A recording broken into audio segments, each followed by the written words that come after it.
What's up, fellas? We're back with another episode of FPL is Live, and today's episode is going to be a wildcard special. So, again, if you haven't used a wildcard, this is probably a good time to use it. And so, we're going to go over three different scenarios that I have in my mind.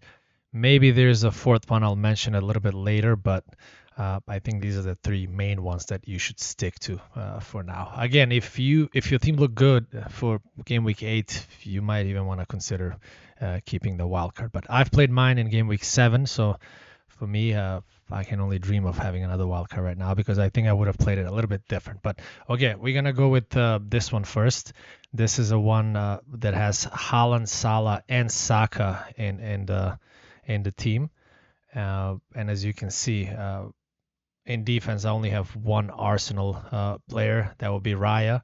And then the next would be Senesi and Richards for the DEFCON Monsters. So with those two, you're gonna keep them for the entire season pretty much, and hope they're gonna get the +2 every game week. Only because Alderete is playing Wolves at home. That's gonna be my pick for game week 8, and then also that's a player that looks good for going forward. So, and on the bench, I'm gonna go with Anderson, who is another DEFCON monster. So we're gonna keep that one. As well, and Esteve, only because again Burnley has some good fixtures coming up, so if any of your defenders gets injured, you have a good cover, so you don't have to waste a transfer. So in midfield, again we have Salah and Saka. As I mentioned, I expect Salah to start scoring goals, and this game against United is probably the perfect one for him to get going. So, but as a Man United fan, I'm hoping he would blank again. And then you have Saka. Their fixtures are amazing in the next 5-6 game week, so I'm gonna stick to Saka. And obviously Madueke is still injured, which means his minutes he will be getting at least 80 minutes every game. And then in the Champions League, they don't have a tough opponent in the next game week, so that means they can rotate with other players in the Champions League. And then Kudus. Super exciting guy. I still have him in my team, and I expect some goals coming from him. And again, Aston Villa is probably a great game for him because of the way that Aston Villa does not like to defend, and that means it's gonna leave a lot of room for a player like Kudus to score a goal at home. And then I have Reinders, not an exciting pick, pretty boring, but every game that I watch from City, he just gets in those chances to score a goal. So I think his goal is coming pretty soon. And then my fifth midfielder would be Xhaka, because I think Sunderland is looking pretty solid, and Xhaka is on every set piece, and he can also get DEFCON points. So that's your cheap pick that you can have there. And then up front, obviously you have Haaland, is going to take the captaincy armband, and then you have Mateta. Mateta is a pick that I cannot go without right now, especially because he just scored his first France goal, and he got his first France start. So he's probably flying right now, and I don't see myself going on a wildcard without him.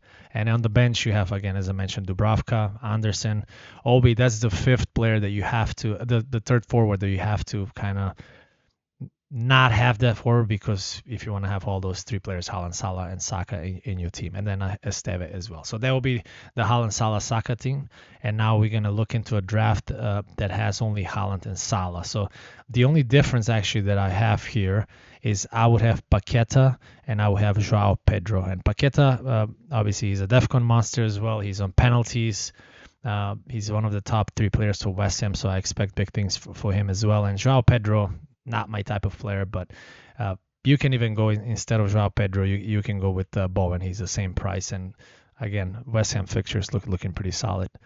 And then yeah, pretty much everything else is the same. Xhaka, you'll have to kind of make a decision. Do you want to play Xhaka, or you're going to leave him on the bench? But yeah, so it's not a big difference here if I look at the team right now. And then again, going forward, you can get rid of Kudus if you want. As you can see, I don't have Semenyo in any of these teams because I don't think he has good fixtures coming up. Bournemouth against Crystal Palace away, that's a really hard fixture for them. And then they have City. I think they have Aston Villa as well. Forest is a team that's due a win, so maybe that win's going to happen for Forest away at Bournemouth. So. But yeah, so that would be my team if you only have Haaland and Salah. And then the third option this is the most exciting one for me right now. If I was on a wild card, I would have played this team only because it's just so exciting. Going triple Arsenal in defense, you have Raya, Gabriel, and Timber. You can even have Calafiori because Calafiori is maybe one defender, not only that he's the cheapest one of all Arsenal defenders, but he's a player that he would get subbed off 65th to the 75th minute. That means he will, if they're on a clean sheet, he's going to get his minimum 6 points there. And if Arsenal concedes a stupid goal like they used to do that, you're going to get bonus from him. He's going to be the only one that's going to keep a clean sheet, and he also going to get some bonus points. Then you have Richards. That's my cheap Crystal Palace defender that I believe he's nothing worse than Lacroix or like Munoz. I mean, Munoz is pretty offensive, but he would never get the bonus points. We saw that at last game week. He scored a goal and he still wasn't on any bonus points and no DEFCON points. So it's a tricky pick to have.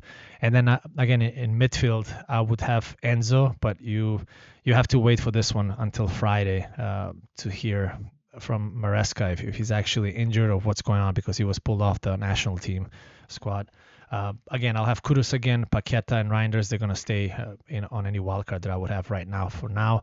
And I'll have Mateta again, Haaland, and then Isak would be my pick. But that's also another risky pick right now, only because I just watched Sweden. They have Isak and Gyökeres up top, and they did not score a single goal in the last 3 games, which is embarrassing. I mean, they're not going to go to the World Cup 100%. And I don't know what they were thinking. They even put a Danish coach. You're a Swede, put it in a Danish coach and expect things to go your way. So that's not going to happen. But yeah, so those are my 3 favorite wild cards. I'm going to probably we're going to be back on Friday with another video where I'm going to show you what I plan on doing with my team. Right now, the plan is to roll, but I might actually go for -4. It all depends of how I feel on Friday.